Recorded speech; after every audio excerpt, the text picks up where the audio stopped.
Hello everybody, मैं संजय कुमार हाजिर हूँ आप सबके सामने आपका अपना प्रिय स्टडी चैनल लेकर के स्टडी टेबलेट। कैसे हैं आप सभी? केम छो? मजा में छो? तो इसका मतलब है आप लोगों का कैसा हाल है? क्या आप मजे में हो? स्टडी आपकी कैसी चल रही है? स्टडी करते रहिए, एकमात्र यही आप लोगों का सच्चा साथी है स्टडी। आपके दिमाग में जो कुछ ज्ञान भरा हुआ है यही आपका सच्चा साथी है, और जो भौतिक चीजें हैं वो आपका साथ नहीं देने वाली, ज्यादा लंबे समय तक तो बिल्कुल ही नहीं देने वाली। ज्यादा लंबे समय तक तो वो आपका साथ बिल्कुल नहीं देने वाली। तो पढ़ते रहिए, आगे बढ़ते रहिए। क्वेश्चन लेकर के आया हूँ जीके एंड करंट अफेयर के, एक से एक आला क्वेश्चन छाट करके लेकर के आया हूँ। बहुत बढ़िया प्रश्न है। और करंट अफेयर में किसी भी टेस्ट में जब करंट अफेयर के क्वेश्चन आते हैं तो इसका मतलब ये नहीं है कि वो 2-3 महीने के ही क्वेश्चन आएंगे। उसमें 2 साल 3 साल पुराने भी प्रश्न करंट अफेयर के हिसाब से आते हैं। तो ऐसे ही कुछ क्वेश्चन मैं लेकर के आया हूँ। क्वेश्चन नंबर 1 है, मार्स रोवर मिशन पर भारत किस देश के साथ मिलकर अभियान चलाएगा? तो मार्स रोवर मिशन जो है, जो मंगल ग्रह पर रोवर भेजने का जो कार्य है, जो मिशन है, वो भारत बना रहा है। उस पर मिशन को रूप देने की कोशिश कर रहा है। और उसके साथ किस देश के साथ मिलकर के ये ऐसा कार्य करेगा? तो भारत के साथ फ्रांस, ये दोनों देश मिलकर के, भारत और फ्रांस दोनों देश मिलकर के मार्स पर रोवर को भेजने का जो मिशन है वो बना रहे हैं। क्वेश्चन नंबर 2 है, ब्रिटिश सिनेमा में अच्छे अभिनय के लिए किस भारतीय को सिख रत्न मिला है? तो ब्रिटिश जो सिनेमा है, वहाँ का जो हॉलीवुड है, उसमें एक हमारा भारतीय सिख है जिसका अभिनय बहुत ही उत्कृष्ट रहा है और उसके लिए उसको सिख रत्न दिया जा रहा है। तो वो कौन है? वो है गुरिद्दर चड्ढा। तो बहुत ही बढ़िया हर्ष की बात है, इंडिया के लिए एक सम्मान की बात है कि हमारे किसी एक नागरिक को, एक व्यक्ति को, हमारे एक जो भाई है वो ब्रिटिश देश में रहते हुए वहां पर वो सम्मान प्राप्त कर रहा है। तो बहुत अच्छी बात है। क्वेश्चन नंबर 3 क्या कह रहा है, विश्व की तीसरी बड़ी हाइपरसोनिक पवन सुरंग भारत किस देश की संस्था ने बनाई है? तो भारत की किस संस्था ने बनाई है ये पूछा है। विश्व की तीसरी सबसे बड़ी हाइपरसोनिक पवन सुरंग भारत की किस संस्था ने बनाई है ये पूछा है। तो बहुत ही बढ़िया प्रश्न है। ये हाइपरसोनिक सुरंग है और ये जो है पवन सुरंग के नाम से जानी जाती है, पवन सुरंग है। और ये जो है इसरो ने बनाई है। कौन सी संस्था ने बनाई है? इसरो ने। आपको बता देता हूं कि इसरो का पूरा नाम क्या है। का जो पूरा नाम है वो है Indian space research centre.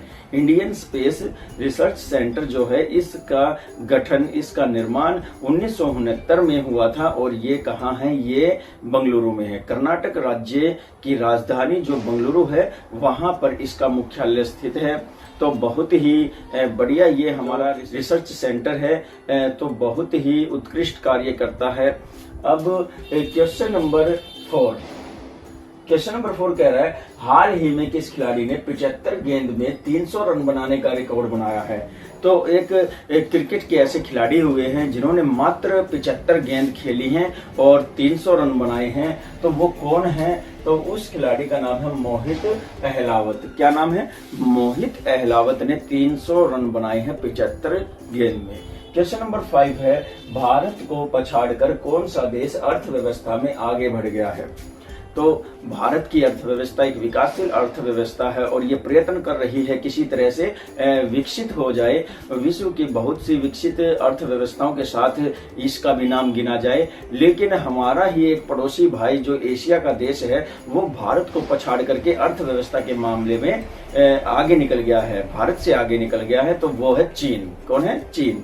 Question number 6 क्या कह रहा है, हाल ही में मिसाइल पृथ्वी 2 का परीक्षण हुआ है। ये कह रहा है कि हाल ही में कुछ समय पहले ही एक मिसाइल का परीक्षण हुआ जिसका नाम है पृथ्वी 2। और इसकी मारक क्षमता कितनी है, पूछ रहा है कि इस मिसाइल की मारक क्षमता यानी कि कितनी दूरी तक ये प्रहार कर सकती है, वो क्षमता पूछा है। तो वो है 350 किलोमीटर। 350 किलोमीटर तक इसकी मारक क्षमता है। बहुत ही लाजवाब क्वेश्चन है, कंपटीशन एग्जाम में आने वाले क्वेश्चन है।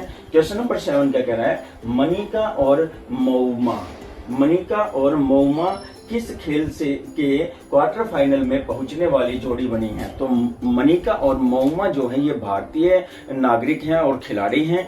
ये एक जो खेल है उसके क्वार्टर फाइनल में पहुंचने में ये सफल हुए हैं, इनकी जोड़ी सफल हुई है। और ये कौन सा खेल है, ये है टेबल टेनिस। कौन सा खेल है, टेबल टेनिस। तो नेक्स्ट क्वेश्चन है हमारा question number 8, central soil salinity Haryana के किस जिले में स्थित है। सैलिनिटी है, इसका कार्य है मिट्टी में लवणता की मात्रा को मापना। मिट्टी में लवणता कितनी है, अगर मिट्टी में लवणता ज्यादा होगी तो वह कम उपजाऊ होगी, तो इसलिए वो मिट्टी की लवणता को मापता है और इसी का नाम जो है सेंट्रल सॉइल सैलिनिटी है। और ये देश का जो है प्रमुख मिट्टी लवणता केंद्र है, इस पर रिसर्च किया जाता है। और ये हरियाणा के किस जिले में पूछा, करनाल में। कहाँ है, करनाल में।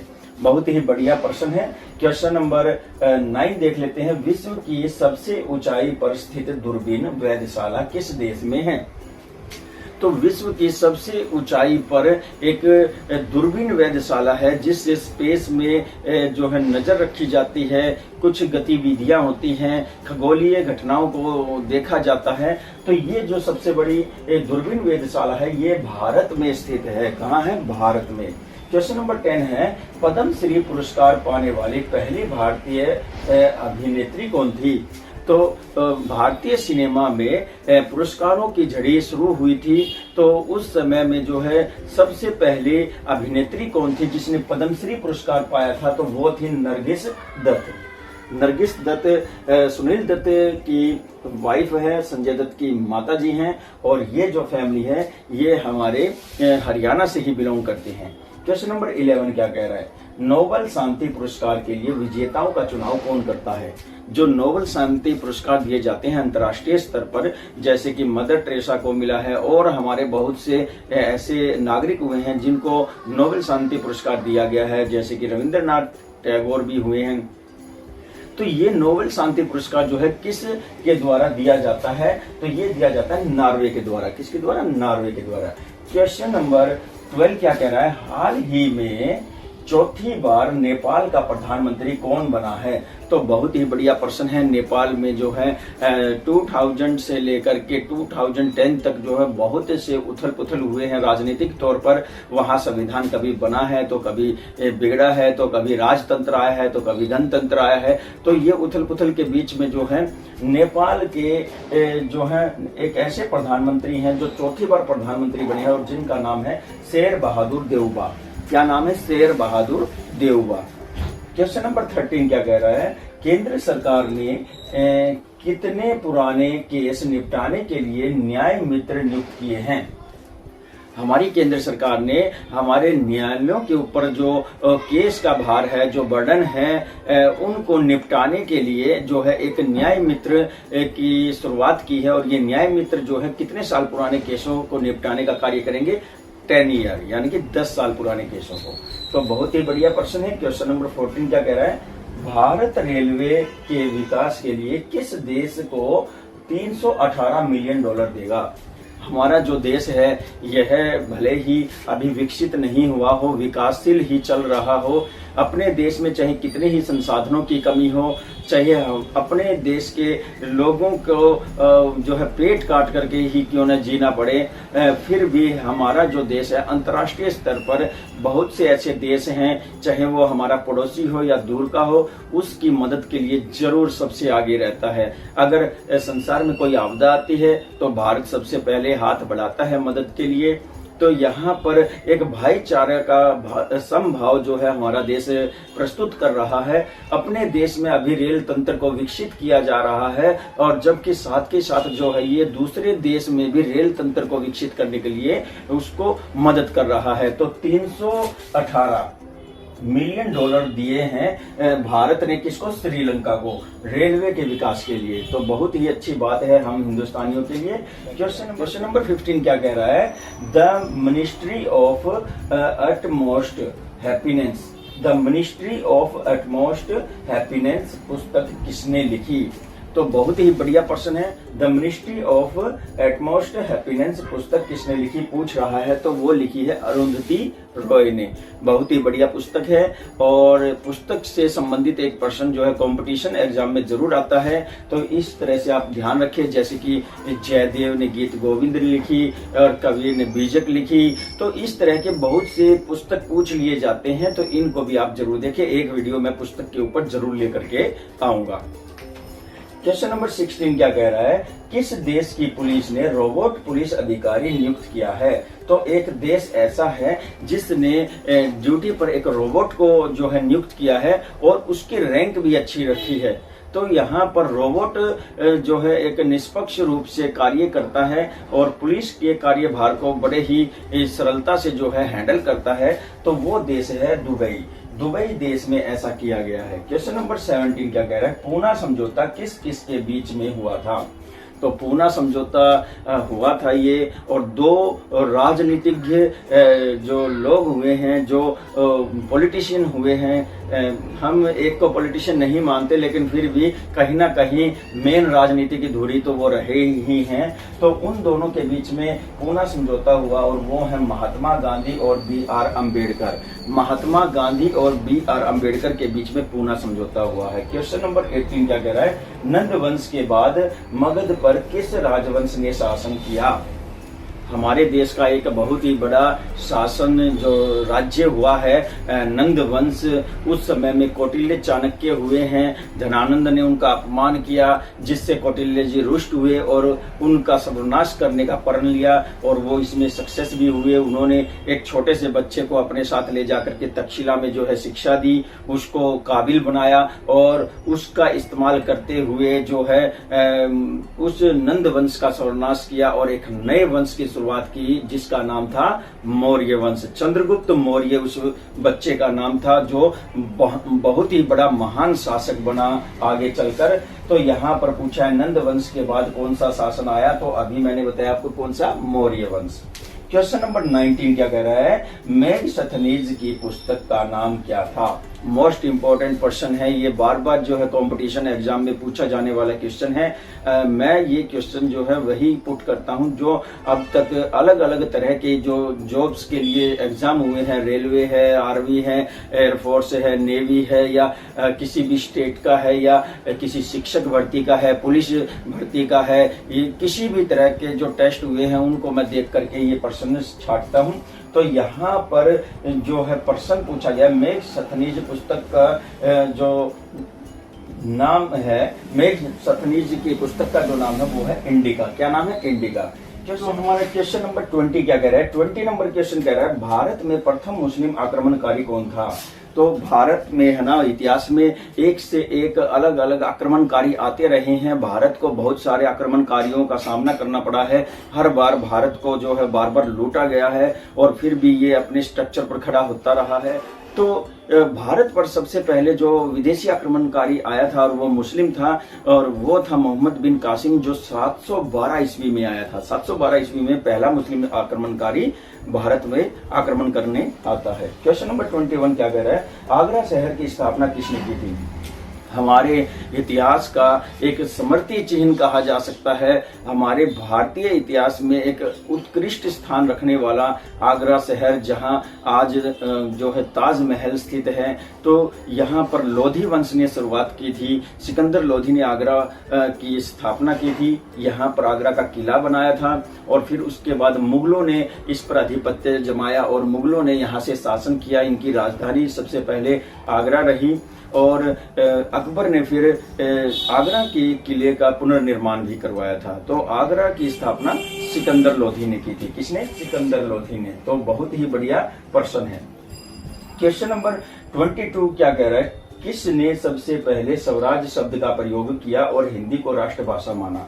हमारे देश में अपने वजूद को साबित करने के लिए बहुत से जो हमारे योद्धा हुए हैं, महान हस्तियां हुई हैं, विभूति हुई हैं, उन्होंने समय समय पर अपना योगदान दिया है। तो एक ऐसे महान व्यक्ति हुए हैं जिन्होंने सबसे पहले हमारे देश में स्वराज शब्द का इस्तेमाल किया और हिंदी को कहा कि उन्होंने हमारी ये राष्ट्रभाषा है, और वो महान हस्ती हुए हैं। कौन हुए हैं? स्वामी दयानंद। स्वामी दयानंद बहुत ही अच्छे व्यक्तित्व के एक धनी व्यक्ति थे, और इनके विषय में कभी फुर्सत से हम आपको जरूर बताएंगे। क्वेश्चन नंबर 23 क्या कह रहा है?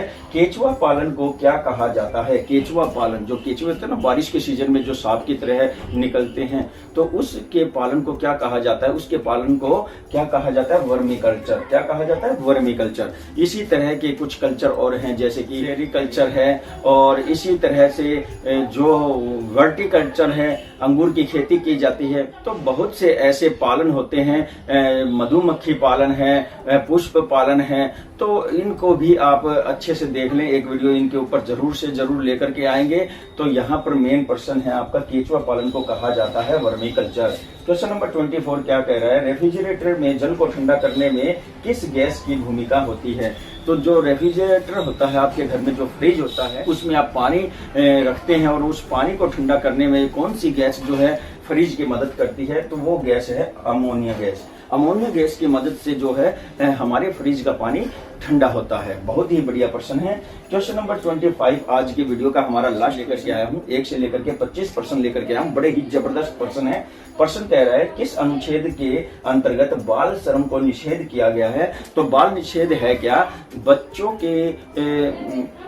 के द्वारा जो श्रम किया जाता है, जिन बच्चों से कार्य करवाए जाते हैं, उसको रोकने के लिए एक बाल निषेध श्रम जो है अनुच्छेद लेकर के आए हैं, कानून लेकर के आए हैं। ये कहते हैं, हमारे कानून के मुताबिक ये कहा जाता है कि 14 साल से कम का जो बच्चा है उससे हम कोई कार्य नहीं करवा सकते, वो केवल पढ़ने और खेलने कूदने में ही अपना समय व्यतीत करेगा। तो 14 साल के बाद ही हम बच्चों को जो है धीरे धीरे कार्य में शामिल कर सकते हैं। तो ये कानून जो है अनुच्छेद 24 के तहत लाया गया है। अनुच्छेद 24 के तहत बाल श्रम निषेध कानून को लाया गया है। बहुत ही बढ़िया काम किया है हमारी गवर्नमेंट ने, और इसमें जो है लड़कियों की हालात थोड़े से सही होते हुए नजर आ रहे हैं। अब पेरेंट्स अपनी लड़कियों को जो है पढ़ाने लिखाने में ही रुचि लेने लगे हैं। तो पहले उनसे गृह कार्य या और अन्य कार्य करवाए जाते थे। तो देखिए स्टूडेंट, आप लोगों के लिए मैं ये सभी क्वेश्चन छाट करके लेके आया हूँ। अगर आपको वीडियो अच्छी लगी है, तो ये बार बार मैं कहते कहते थक गया हूँ, आप अपनी मर्जी से ही काम करते हैं। तो वीडियो अगर अच्छी लगे तो आप लोग लाइक कमेंट शेयर जरूर करें, और जितने भी न्यू मेंबर इस चैनल को देख रहे हैं, क्या उनका फर्ज नहीं बनता है वो सब्सक्राइब करें? तो अगर आपको वीडियो अच्छी लगती है तो चैनल को सब्सक्राइब कीजिए। मैं संजय कुमार और भी ढेर सारी आप लोगों के लिए यूजफुल वीडियोस लेकर के आता रहूंगा। पढ़ते रहिए, आगे बढ़ते रहिए। स्टडी टिपलेट आपके कामयाबी के गेट खोलेगा। हम आपके साथ साथ कदम से कदम मिला करके आगे बढ़ते रहेंगे, और आपको भी साथ लेकर के चलते रहेंगे। दीजिए मुझे इजाजत। नमस्कार, जय हिंद।